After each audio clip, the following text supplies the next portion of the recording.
Hey, thanks for tuning in today. My name is Jeremy Nicolaitis, and I'm the founder and CEO of Golden Octopillar, and we are on a mission to double the sales of 1,000 businesses in the next 5 years. And one of the ways that we're doing that is we're hosting an extreme business makeover. This is a 5-day challenge where we get together for 1 to 2 hours a day for 5 days in a row, and we implement a framework and a process for predictable sales and to get you on a path to doubling your sales in the next 90 days. So if you're interested, definitely see the link below or head over to goldenoctopillar.com/EBM. That EBM stands for Extreme Business Makeover. Head over there, get signed up. I'd love to see you on the next challenge so that we can get you on the path to doubling your sales and make you one of the 1,000 businesses that we're helping in the next 5 years. Now, beyond that, what you're about to watch right now is a great interview I did that's part of a series where I reached out to successful creative entrepreneurs and business owners to first talk to them about how they managed the COVID economy and how, when the world shut down, what they did with their businesses to stay successful and what they would do if they had to start over. If they were somebody that wanted to take their side hustle and make it their main hustle, if somebody who was struggling because what was going on with the economy, how can they help their business? What are the things that they would do? So it's full of great stories, great tips. These are great people and they're sharing their knowledge and their experience. And I'm super grateful for their willingness to be a part of this, and definitely watch them all because all the businesses are different and some of them may resonate with you more than others. So check it out. Definitely also check out their Instagram profiles and Facebook and follow them and let's just share some love. So hopefully you enjoy this one and all the other ones. All right. Thank you. Hey everybody, thank you for being here with me today. I'm super excited to introduce Preslav Kostov. He's a painter and illustrator based in the United Kingdom with paintings in private collections across Australia, Europe, UK, and the US. His work is inspired by traditional sensibilities and craft, but seeks to explore the possibilities of experiencing painting in the present day where competition for visual stimulus has never been higher. Through his work, Preslav hopes to cast a spotlight on the intimacy and emotions of the moments which lose the competition for our attention in the rush in our modern day lives. Working largely autobiographically, he aims to capture the essence of daily life, untarnished by the heavy pressure to curate and overcorrect imposed by social media and the publicity that it casts on every aspect of our lives. Preslav, how are you doing today or this evening? Very good, thanks. It's just wrapped up a day of working, so it's been a busy day, but kicking back now. I like it. Well, I certainly appreciate you taking the time out of your evening to meet with all of us and kind of share your experience and your wisdom, and we're really happy that you're here today. Do you want to give us a little bit? I mean, we had a great intro. Do you want to give us a little background on yourself, like what you do, so everybody kind of understands a bit more about you? Yeah, sure. Well, I started sort of doing art stuff, I guess, about 10 years ago. I was still in secondary school. And then I managed to get like a full scholarship to go to a school called the Royal Drone School in London, which is quite cool at the time because it was the only sort of skill-based course that existed in the country. I know since then, like little ateliers that develop technical ability have popped up, but that was the only thing at the time. And it was quite highly esteemed, so it was really nice. And I went into that at sort of 18. As soon as I entered that, I was already drawing every day after school kind of thing, but it was all very casual. And we got personal mentors, and one of my mentors basically said, "Hey, I think you're capable of doing these jobs." So we started giving me these illustration jobs that he basically just didn't want to do. So I did all his dirty work. But it started me off career-wise, and it paid really well, at least at the time. So yeah, that's how I started. Graduated at school, went up north in the UK where everyone speaks with a really heavy accent, and did a whole degree in illustration. And then started working. I was still working within illustration whilst I was doing that degree. Did loads of different stuff like branding, loads of like graphics for fashion, did some fashion design projects, just a bunch of things really for like some quite large companies as well. And did loads of competitions. We formed a little collective and did murals and all sorts of stuff, basically anything that pays. Then sort of towards the end of my course, I decided that maybe I just want to paint a bit more because I'd gone away from that fine art background that I had, and I was doing everything digitally. It was getting a bit grindy and boring for me at times. So just started painting again. And yeah, it took off almost immediately. Everything was really personal, so I didn't really have to like look for much content. I was Yeah. just kind of doing what I felt was coming off the cuff, and yeah, it took off. It's been a great year so far. Right. So yeah, we'll see where it goes. Yeah, I love it. I love your style too. Just like looking through your paintings, I feel, and maybe this, this must be intentional, but I'd love to hear your take on it. But it comes across, it's like has when you first glance at it, it's like this very like classic look, this classic painting, this painterly style. But then you really look into it, and I feel it's not that like there's just something extra. There's this extra style to it. For me, having a heavy photography background, for me, the best way for me to verbalize it is I feel like I'm viewing through a wider camera lens, right? Like I'm seeing a bit wider, right? So, Yeah, distortion in a good way, like it's slightly distorted, like things like closer seem bigger and wider, and from facial features to even the bananas, right? Like the painting in there, like they get bigger and more bulbous as they come yeah. towards. It's really cool. I think that comes from like my way of working, and when I was younger, I used to always obsess over like the old masters, learn all sorts of techniques, perspective rules, and actually during my time at the Royal Drawing School, we worked almost exclusively from the model. So we're quite lucky in that sense. We would sculpt, paint from the model, and we actually had like a naked person in front of us for Mhm. days on end, keeping that pose. And that's not something that is very easily done in present day, Yeah.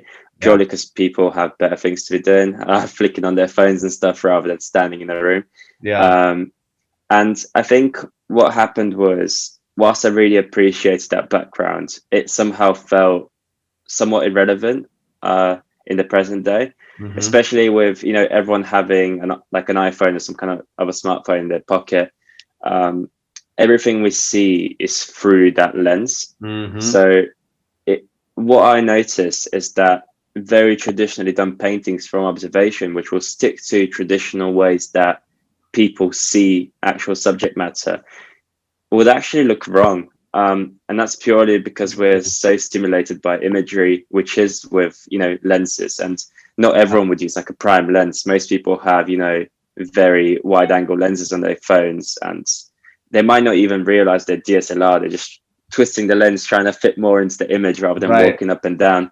Yeah. So it would create those distortions that you just become accustomed to. I mean, do you see more people through your telly or through your day-to-day life? I'd probably argue through the telly or a screen, especially Yeah. this year.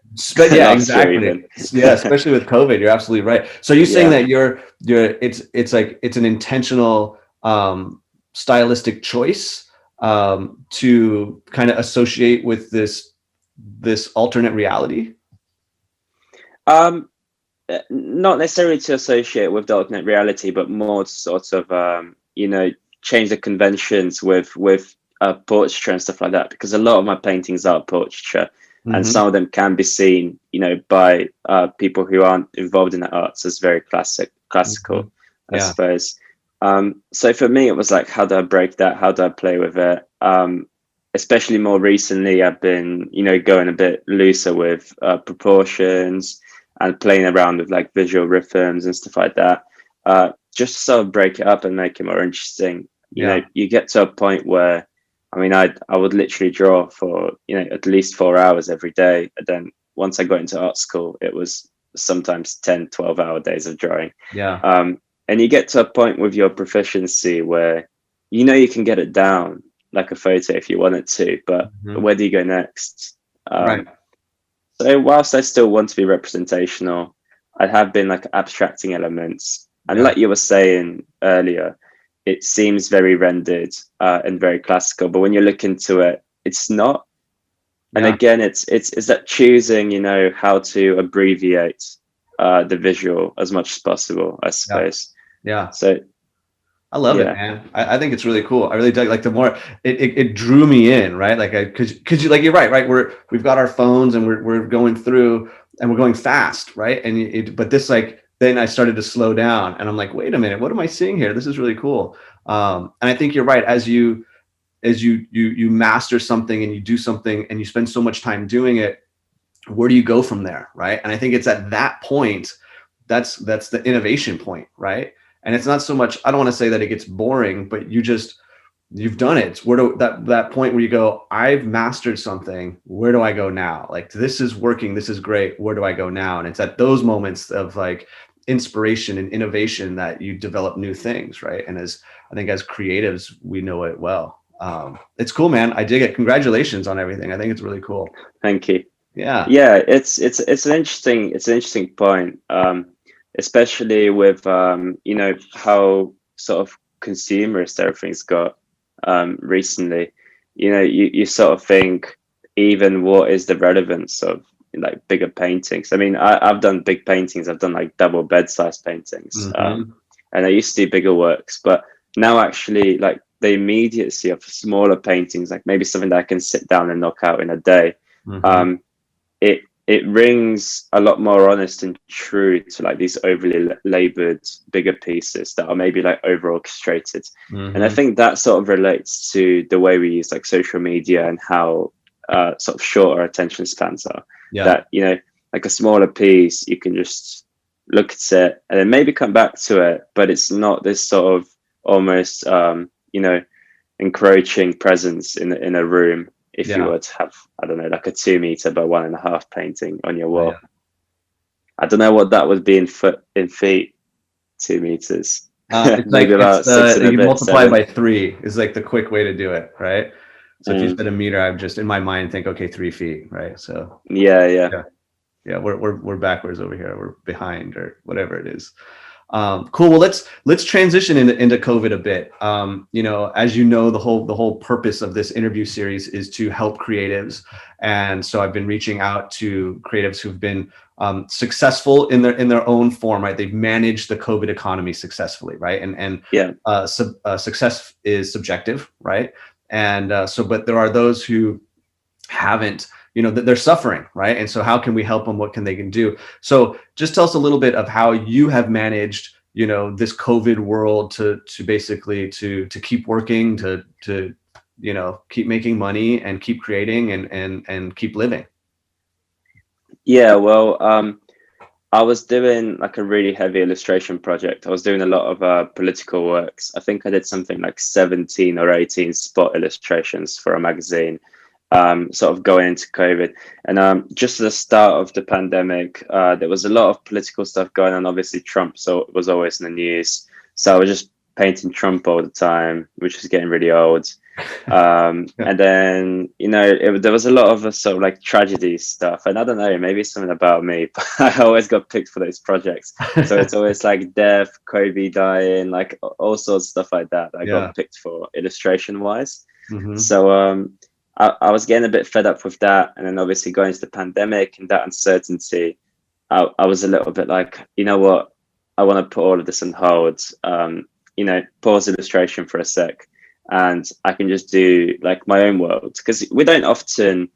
The way I sort of thought about it is, you know, in the everyday hustle and bustle, you don't often slow down and actually look at your surroundings. You know, there's so many little things that happen, like little reflections of lights, or even if you look at everyday objects, there's just those tiny relationships which could be narrative in a sense, but you don't really pay attention to them because you know you've got your 70-inch telly in front of you with I don't know, like an Xbox or something. There's so many more like stimuli. But I enjoyed looking at those moments. I was living in a big house up in Leeds with 6 other creative guys. They were all graphic designers and like 3D sculptors and stuff. And yeah, we had a fantastic time. It was almost, I took it like a little isolation bubble to pause all the business stuff that was going, and then it instantly turned into business stuff again. And I just found that, you know, with actually like a lot of people, because my works would normally be commissioned by big companies, and because it was entertainment, that wasn't really going to stop.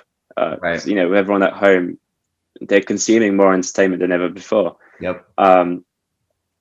However, in terms of fine art stuff, I found that it was even easier, because with the accumulated income and, you know, less streams for people to spend it on stuff, more people would actually thought, I'm going to actually spend that 200 quid on a painting. rather than down the pub. Yeah, right. Yeah, because they couldn't, right? Yeah. Yeah, because why buy that 200 quid jacket when you don't know when you're going to wear it next? So Right. maybe Yeah. you buy a painting. So yeah, it's stuff like that. I would often, I would often get sales to like just quite normal people, not people that are like involved in the arts. Yeah. Just because, yeah. How did the people that would purchase, if they weren't the traditional, big business that was buying from you, where did these people come from? So it was just people off Instagram, honestly. There was a guy, God, I can't remember his name now, but I think it was Matthew something. He started a hashtag called Artist Spot Pledge.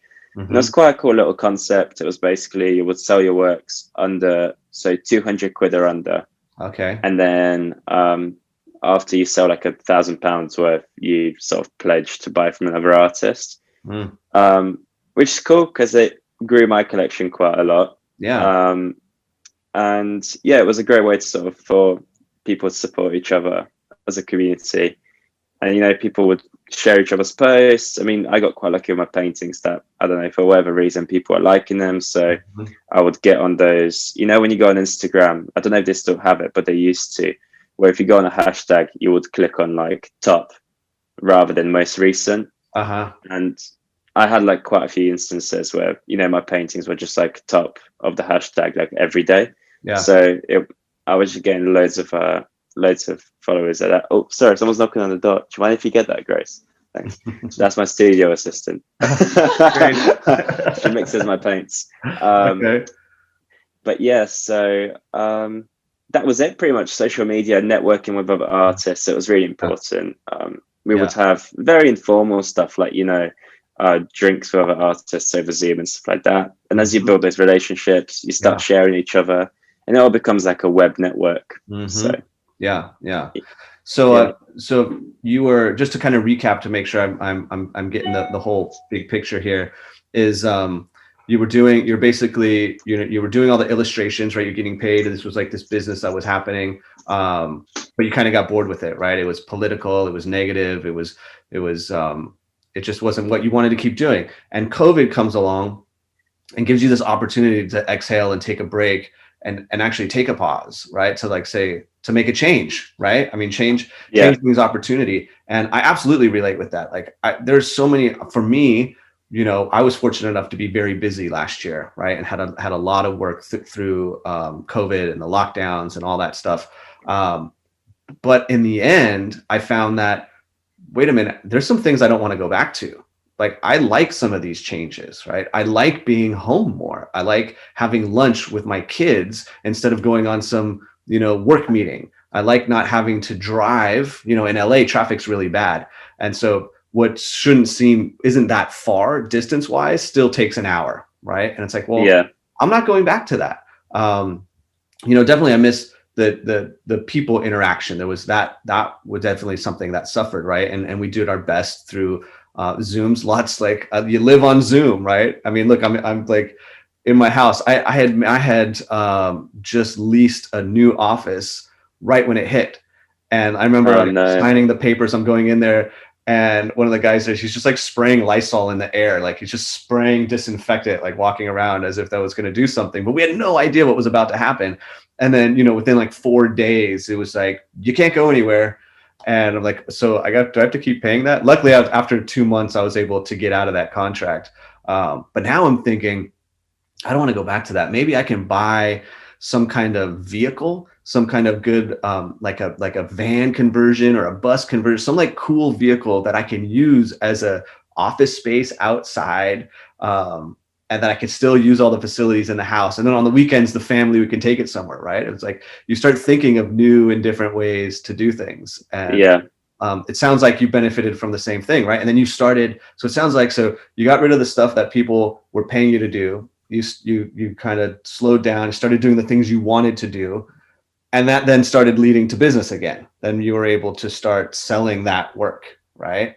And I think what happens is, because it didn't come from a place where I was looking to market it as a commercial project. I mean, I don't know if you scroll back far enough, but I bought this little sketchbook because I was still using oil paints at the time, but with all the cleanup and all that time that you need to commit, you need to sit down. And it's not like if I'm drawing on a Cintiq or an iPad, it's not like where I can, grab it, sit down again, move to the kitchen, etc. Like you have to sit down in a place and commit. And I was a little bit stiff on my traditional painting skills. So I thought the best way to go about it is actually just buy a little sketchbook and just start painting with oils in that sketchbook, because it's bound, it's on both sides of the paper. There's no way for me to rip out and sell it. So it makes it like a playbook of sorts. And that really took off in terms of people following it as a project. And then I started making separate paintings. So I would do something like one little painting every day, and then I would make my other works, in the afternoon or whatever. Sometimes they would take multiple days, sometimes they wouldn't. And basically, as a collateral of the little sketchbook, other things would sell because people just couldn't buy the ones from the sketchbook. But I think it's tricky, because I do at times feel like, oh my God, when I didn't have to do the whole Instagram thing, it was so much easier, because now you feel somewhere in between, I hate to use the word artist, but let's just say painter, where you're just, painting every day and sort of, every once in a while, just sort of showing everyone a series, and it's like the big reveal. Whereas now it feels like you're kind of like a Bob Ross, where, every day you're tuning in and you're trying to entertain people. So you're trying to keep things sort of, exploiting the system and what we're used to now, but also trying to keep it true and not very sort of fad based.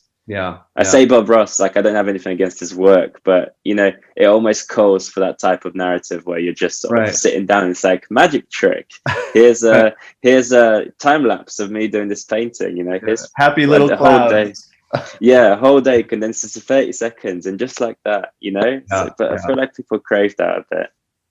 It's interesting. I've found this to kind of be a common theme, right, where we do our thing, and almost reluctantly, or we don't want to, but we still post on social media. We still have to get on there and be a bit uncomfortable, or just like not feel natural. Right? We're creatives. We want to be creative, and I like what you're saying. You're like, you create, and you're creating an event, right? You're working on something and you're building something, and then you want to present it to the world. You don't want to keep showing everything along the way, right? Because it's a surprise, right? Like, it's personal, and you like what you're doing, and you want to make it just right, and then present it in the right light. But now you have to, all along the way, show bits and pieces. But if you don't show the bits and pieces, you don't get all the people to show up to buy it when it's over, right? It's just part of it. It's part of the process. And I think the alternative is, if you don't share, then you end up not being able to do what you love to do, right? Like, it's part of the success principle, I guess. It's just playing the game. Like I would talk to because my parents don't work in anything creative, and they would just be like, oh, so like, what you do all day? You just sit and paint. And it's no, I mean, 60% of it is just like networking, applying stuff, posting crap on social media, if that is it. Worrying about how your stuff's doing, because especially what I found is when you get past like a certain number of followers, the way Instagram, for example, would treat you starts changing. So I mean, you get loads of exposure, but how much of that exposure is actually convertible, so to speak, in business terms? Like, how much of that is converted into collectors or whatever? It doesn't grow at the same rate. It's only a fraction that it shifts up by. Interesting. So then at some point, I mean, I don't have that many followers. I've only got like just over 5,000. I've got friends with like 40,000, 60,000. But yeah, like it starts to. It's funny because at first you obsess over it, because you start seeing like each month you're getting like 1,000 new followers or whatever. But then at some point it becomes like, oh, it doesn't really matter, because Instagram doesn't even show my posts to like half my followers. Right. Yeah, the algorithm, we're competing with an algorithm that is trying, if I understand it correctly, like the algorithm is trying to think like a human, to show humans what they want to see. But I don't know, it's crazy. I don't know how it all works. I think it's a good springboard, definitely. Like it's definitely something that's helped me a lot, especially at the start to like gain traction, even to get some sort of like validation for some people. They think like, oh, okay, you have like X amount of followers. I guess like that's good, you know. Right, right. So because There's yeah, a you almost feel credibility like factor to it, right? It's like people exactly, judge you on yeah. this number. Yeah. But now I'm sort of splitting it where it's no longer all about Instagram. Now it's like a balance between competitions because you almost go to like the next step. And I still post and I'm still active on it. But the relationship's different. I don't do any of the time lapses or any of that because Mm-hmm. it no longer really makes a difference. Mm-hmm. I had a friend that blew up his following. He did something. So he had something like maybe 15,000 followers, and then right when TikTok came out, he started doing little short, like what are they called, like reels or something? No, Okay. TikToks, the videos that you post on TikTok. I don't know Right, if they right. have a name. Yeah, yeah, But he started doing those of his paintings, and again, like a Bob Ross fashion. Yeah, he blew up to like 77,000 followers just like that. wow. But yeah, then again, like you think, what does it mean at the end of the day? Like, it's just numbers. I mean, It is. Yeah. sometimes I don't often do it, but sometimes I'll click through to the account that follows me, and I'll just see like zero posts and like following 1,000 people, and you think, doesn't Right. really matter. Yeah, Yeah. You start to wonder if they're real, right? Like yeah, how many fake accounts are out there, right? How many, that they're just getting in there and doing stuff that we don't even know what they're doing. Um, yeah, so this is really cool. Oh, yeah, I wanted to go back, but because I want to move on to the next question. But you were talking about the sketchbook, and I know that you put a sketchbook together, which looked really cool. Was yeah. that inspiration for that? You did your sketchbook and then you like sold one? Were they connected in that idea? Yeah, so I had this thing where I was doing this sketchbook, and it was again like a passion project. It was nothing serious on my end. I was just committing to doing these little paintings, and yeah, people were liking them, which was fun. And I just kept getting people asking me to like rip a page out, and Mm-hmm. I said from the start like this is not a commercial project. I'm not Yeah. I'm not ripping out pages. That's the whole idea of having them on both sides.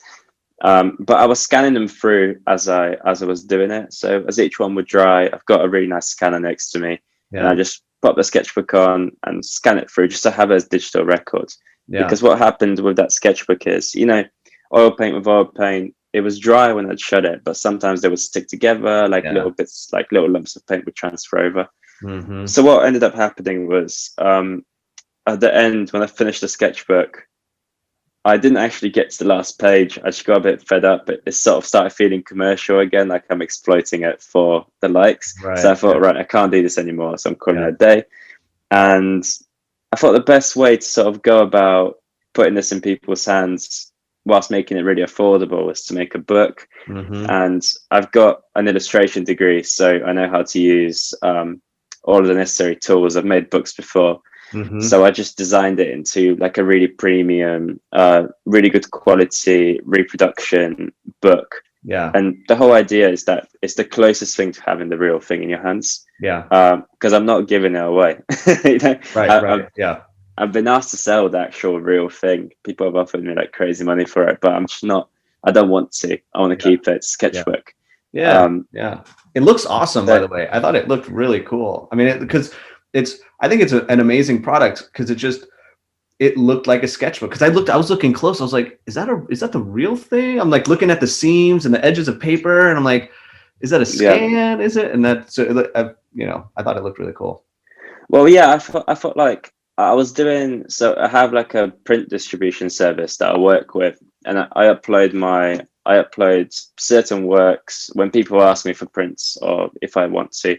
I'll just put them up on that website and people can just buy them. And I always make them as cheap as possible because I think it's a print, it's not the real thing. So I just want you to have it. The whole idea of print is to be accessible and distributable. And I don't actually make a ton of money off of it, but what I was thinking is, how do I get this sketchbook as a print, the highest quality possible for the lowest possible price, so those people can enjoy it. Mm-hmm. So yeah, I sort of like bit the bullet, designed the book. Probably took me about a week to throw the whole book together. I wanted to make it feel like a sketchbook, hence why I had it ring bound, and I wanted it to lay flat so you can actually see it.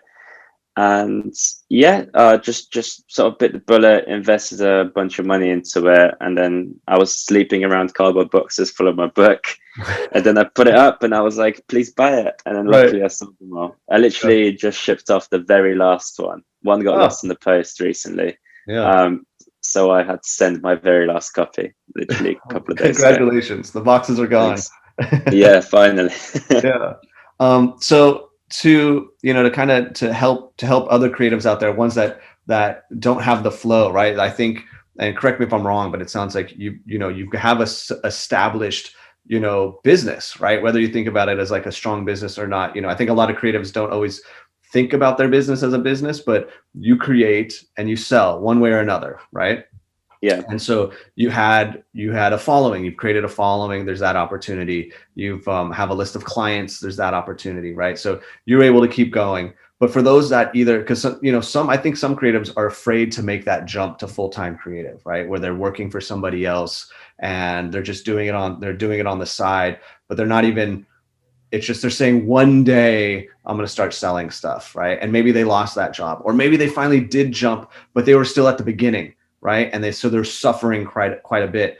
For those that are, looking to start over, if you had to start over, knowing everything, what advice would you give them? What would you do over the course of 30 or 90 days to really get the ball going, get the momentum going, and start making money as a creative?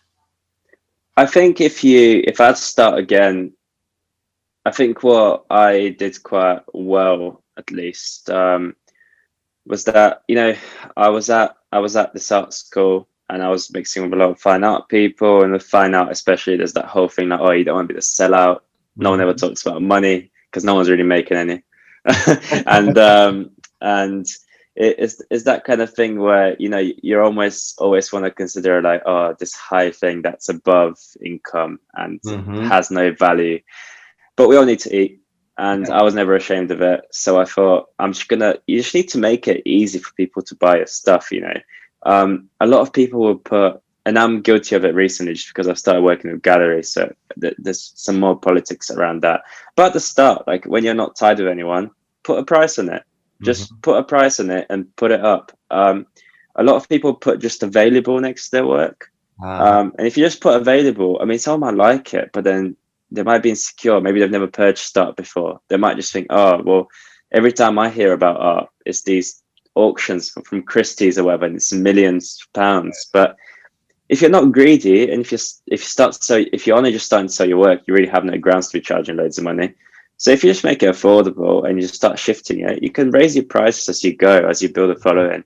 Just get some work out there. I mean, as soon as you get a few sales, you'll see your confidence building up, and you'll find when you hit your sweet spot, and because you consistently push the prices up, and at some point they're going to stop selling, and you think, all right, I'll knock it back a step, and that's my sweet spot for the minute until I gain some more accolades or whatever.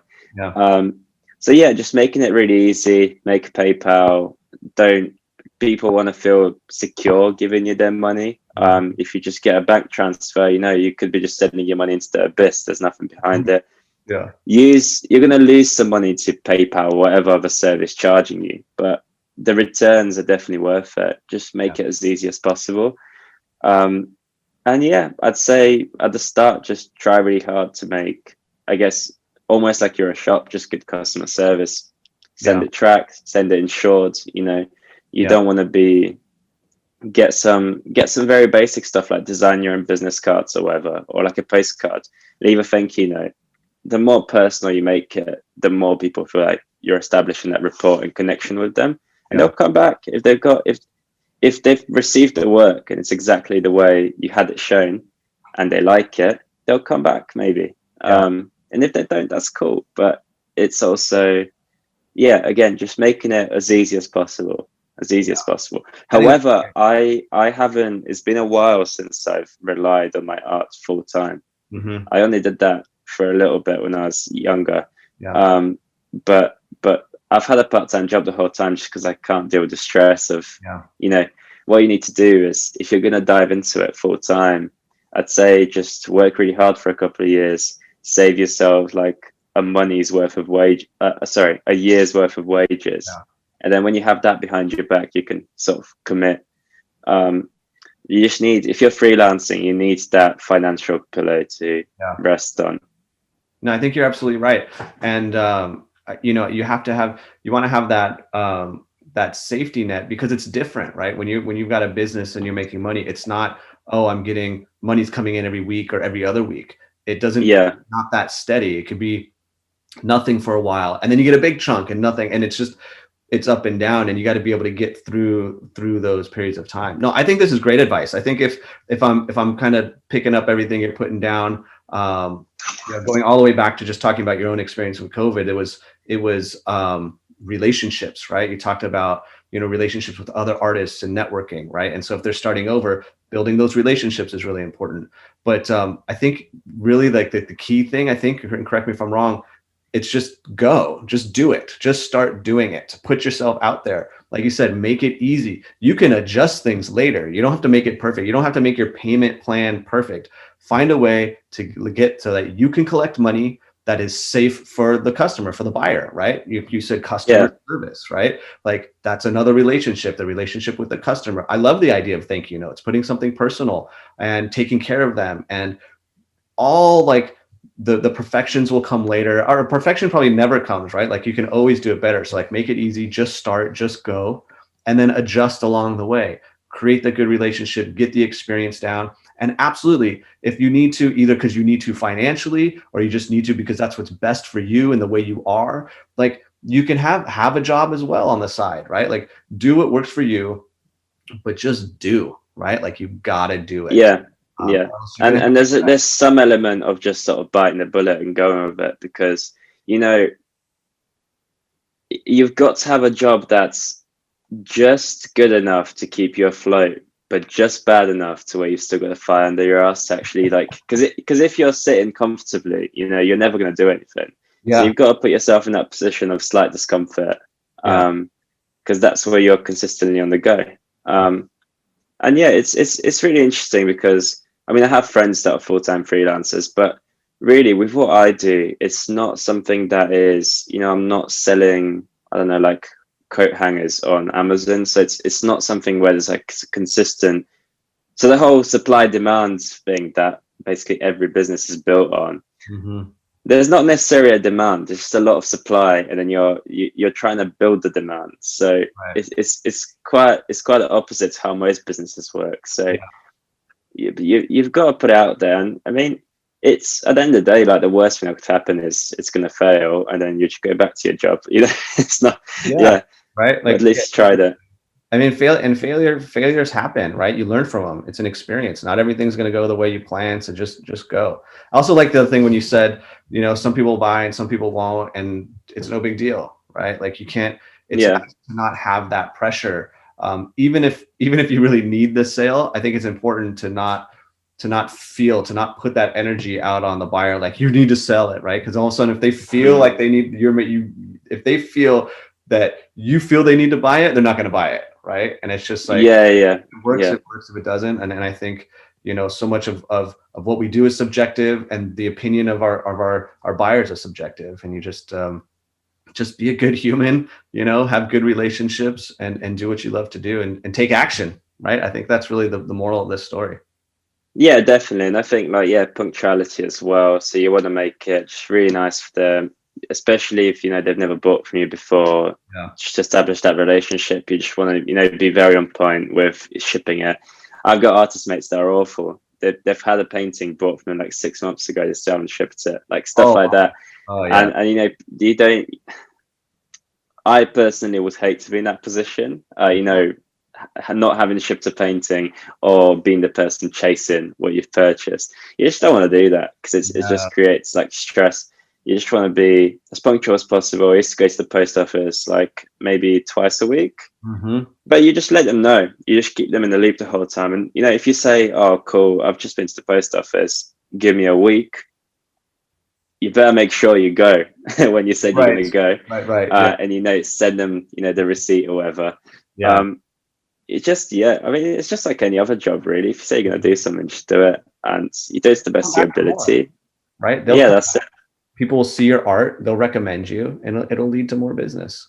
Right? Yeah, and as soon as you're in someone's living room or like office, I mean, I've got some paintings in like dental offices and whatnot, and you know how many people go through that? It becomes word of mouth, you know. Yeah, absolutely. Well, this has been awesome. Thank you so much for just being so open and sharing everything. Do you have any kind of, we've said so much, but if you got any other gems or any last words of advice or anything? I mean, I suppose the only thing I regret not doing is installing TikTok on my phone and using it for my work, because I feel like that would have been a good little traction machine, but I just can't bring myself to do it. I get it. I'm the same way when new stuff comes out, and you know, I think the early adopters definitely benefit more. But I think just naturally we're also just kind of reluctant to do it. It's like you need to show your stuff, but you just want to do your stuff, right? And so it's definitely. Yeah. Well, cool. Thank you so much. Is there what's the best way for people to check you out and see what you're doing and to find you? So I've got Instagram, and I've recently jumped on Twitter as well, just to try and diversify it. It's the same handle on both, so it's at Preslav Kostov. And then if you really want to look at my work in bigger images and better displayed than social media, there's my website. If you Google Preslav Kostov, it's the first link. It's a .com. If you Google my name, I'm actually the only person that comes up, so that's always quite handy. That is. I've found one other Jeremy Nicolaitis, so it's like usually I come up as well. I'm not. It's like here, like John Smith. There'd be a lot of those. I mean, you might be able to put the invoice from the assassin on your tax return, so a business investment, so to speak. And I will absolutely the everywhere that this broadcast to, I will have your links available for everybody. So amazing. Yeah. Well, thank you so much. Thank you for your time, and have a good rest of your evening. Thank you. You too. All right. Hey, so hopefully you enjoyed that interview as much as I did, and you're checking out all the interviews. And remember, if you're looking to grow your business for any reason, head over to goldenoctopillar.com/EBM. That's EBM for Extreme Business Makeover, and we'll get you on the path to doubling your sales in the next 90 days. And also, don't forget to head over to Instagram and Facebook and follow all these amazing business owners and keep checking out what they're doing, because they're great people doing great things, and I want to share as much love as I can with them. So thanks, and have a great day.